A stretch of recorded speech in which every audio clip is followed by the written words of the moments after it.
Aisha and another one of the wives conspired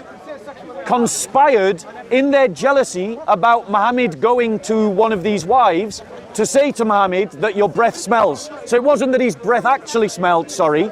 It was that they conspired to say your breath smelled because they were jealous, which means Aisha lied to the Prophet Muhammad, and Aisha is at the base of many hadiths. And Muslims believe that a liar shouldn't be trusted as a source of hadith, and yet so many of her hadiths you believe in.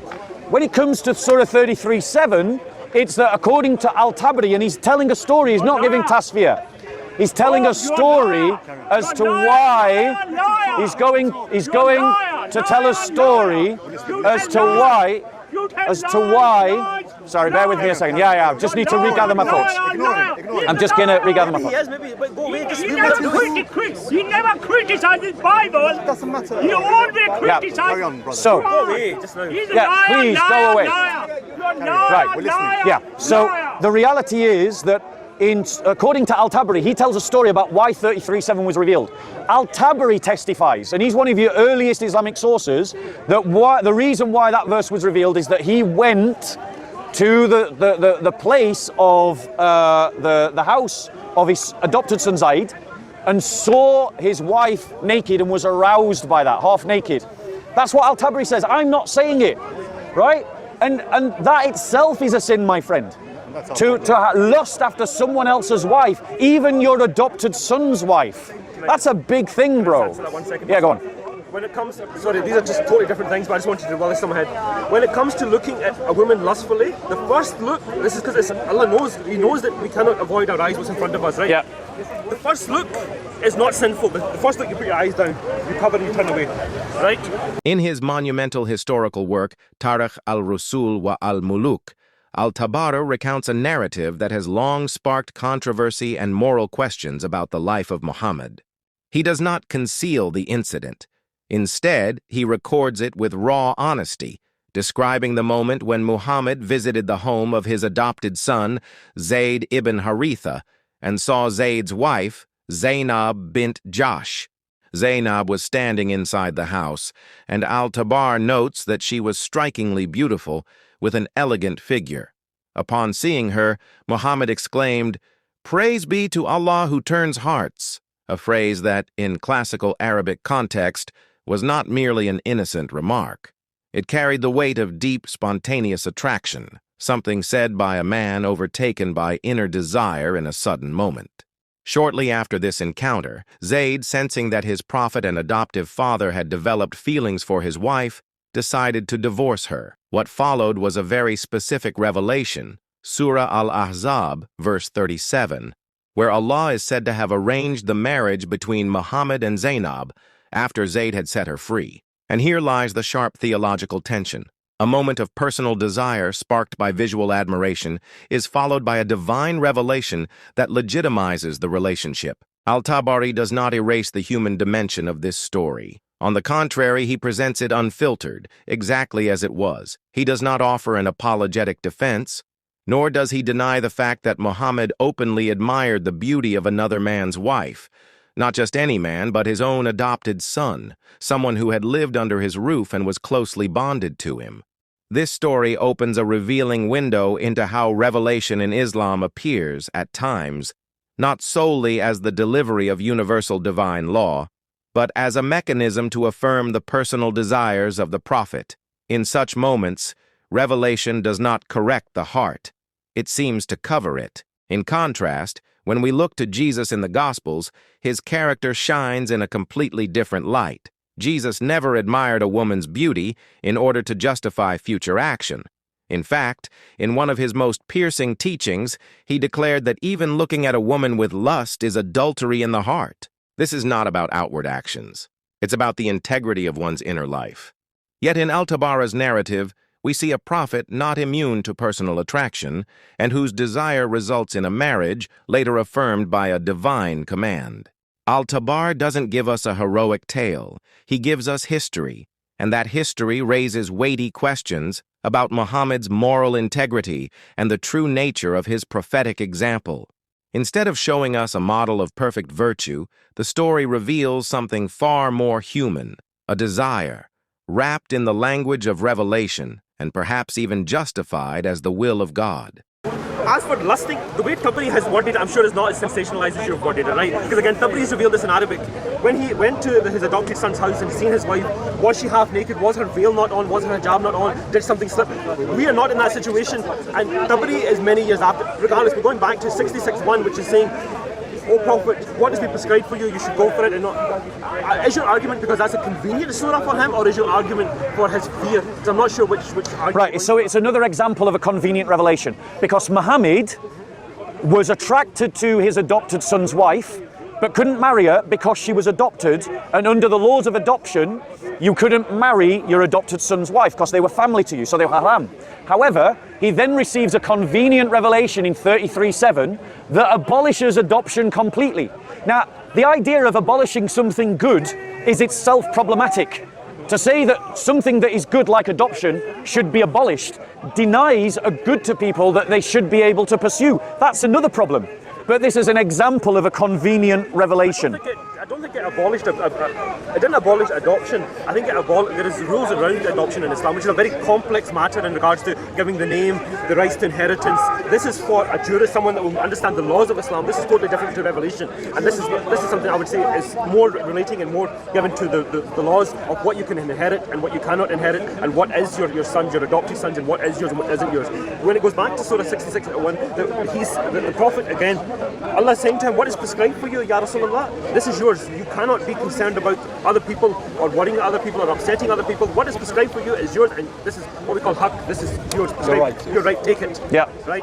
I don't again see the again. It could appear convenient, but again, it just depends on the context and how you want to take it. My biggest issue, which I find, sorry, what's your name, buddy? Bob. My name's Ayaz. Pleased to meet you. Nice to meet you. I find a lot of the things in the Quran, if you really want to understand it, and regardless of your religion or faith, you need to understand the surroundings behind it. Was this at the time of Makkah? Was this at the time of Medina? Which part of the Prophet's life this was in? What time was the Muslims in? I think everything in Islam. You know, one guy gave me a great example. He goes, well, in regards to hadiths, which we like to call like Ṭabarī and that. Yep. These are like medicine books. Now, if I tell you to walk into books and read all the medicine books, you'll say, "What use of these medicine books?" Because I don't have all these illnesses, you know. Yeah. And you'll read the medicine book depending on the illness of which you've got. The hadith is like that. You will turn to that hadith depending on what you need the advice and system. And Ṭabarī is a great example. I'm not saying Ṭabarī is not, but again, you need to go to someone. Ṭabarī, if we read it in Arabic, I don't speak Arabic, you don't speak Arabic. You would go to a jurist, someone will be able to understand Ṭabarī, what was his tafsir. Yeah. Even when you look at the imams like Hanafi, Shafi, Hanbali, Maliki, again, there's going to be different opinions depending on the tafsir and how you want to interpret it. Depending on, again, multiple avenues. I know how things can sometimes appear on paper, but it's not always as black and white as we like to make it sound. Can I reply? Because what I'm trying, there's now multiple lines of argument that are stacking up. Okay, the first one is that I feel that I've demonstrated, and I don't feel that I've heard a good response, demonstrating that the Quran testifies that Muhammad sinned. And as an auxiliary to that argument, I pointed out that Muslim scholars have convinced you to believe something that the Quran does not justify. And I want to give another example of the same. Another example where Muslims believe something believe something based upon what scholars say, not based upon what the Quran says. Because the Quran in Surah 6:150 forbids you from killing your children. And Muslims often boast that one of the things that Muhammad did when he came to the world is that he improved the situation of particularly women girls who used to be buried alive by the Quraysh. He stopped infanticide. But your same Muslim scholars have convinced you that abortion is not killing your children. But yet every geneticist, every embryologist who has ever spoken on this matter agrees that life begins at conception. No exception. Please don't interrupt. Please don't interrupt. And so your scholars are saying to you that you can have abortions in certain circumstances, but your Quran is saying to you that it's haram to kill your children. And so once again, what your scholars tell you and what your Quran tells you are two different things. And therefore, my friend, what I'm saying to you is that Muslims are beholden to their scholars and their scholars are misleading them about the Quran. When a Muslim insists that only fellow Muslims can interpret the Quran, what they're really doing is building a wall around the text, shielding it from broader accountability. This isn't about protecting the sanctity of revelation. It's about avoiding scrutiny. Because the moment the text is open to cross-faith examination, By those who understand Arabic, Arab history, and the tradition of classical tafsir, its so-called clear meanings begin to unravel. And right there is where the tension begins. The verses that are claimed to be self-evident suddenly become subject to disagreement, even within Islam itself. One of the most striking examples is the story of Muhammad and Zaynab. Al-Ṭabarī, one of the earliest and most respected historians and Qur'anic commentators, openly records that Muhammad experienced emotional attraction toward Zaynab, the wife of his adopted son. His spontaneous words, Subhanallah musarrif al-qulub, didn't emerge in the context of revelation, but in the context of personal desire. The event took place before any divine instruction was given, and the so-called revelation, Surah Al-Ahzab, verse 37, came only after Zayd had divorced her. In terms of historical sequence, the emotion came first. The revelation followed. Yet modern Salafi interpretations scrub the emotional element from the narrative. They erase the trail of desire, reframing it as a mere social moment, a reform meant to dismantle the pagan Arab custom of adoption. Hanbali and Shafi'i scholars each emphasize different angles, one focused on legal justification, the other on protecting the Prophet's honor. In the end, the verse no longer stands as an objective, self-explaining revelation.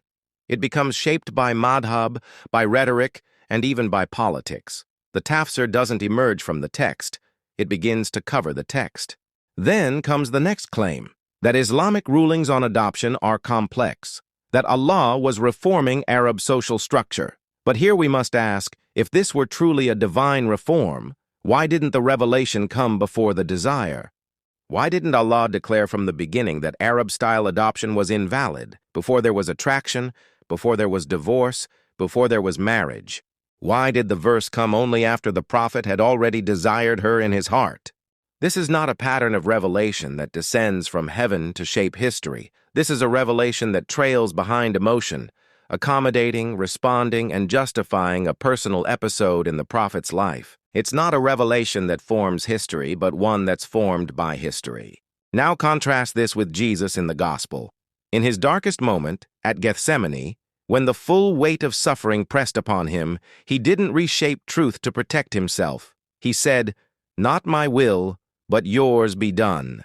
Even in agony, he submitted fully to the Father's will. No revelation descended to justify personal comfort.